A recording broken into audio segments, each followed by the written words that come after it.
Toi qui es en train de passer par une période de réussite, une période de gloire, très bien, félicitations, mais ne t'arrête pas là. Je vais te dire, il existe encore une autre réussite, plus grande que ce que tu es en train de vivre aujourd'hui.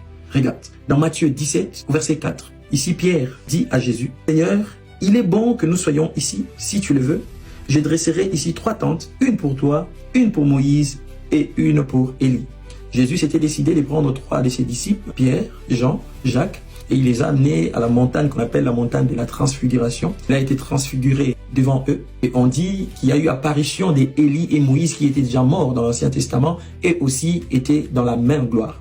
Alors, Pierre, épaté par cette gloire, il était submergé par cette gloire. Il décide de se reposer, que tout reste sur cette montagne, qu'il crée 3 tentes, une pour Jésus, une pour Élie, une pour Moïse. Et Jésus ne s'est pas contenté de ses propos. Écoute, la montagne de la transfiguration ou la période de la gloire ne doit pas être un prétexte pour se reposer. Il faut continuer à travailler même si on est en train de réussir. Continue à maximiser tes efforts même si tu es en train de passer par une période de gloire. Parce que la gloire de la deuxième maison sera plus grande que la gloire de la première maison, qui est la gloire que tu es en train de connaître aujourd'hui.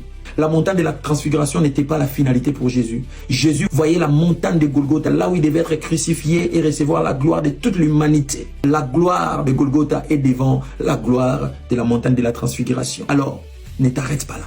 Fonce encore.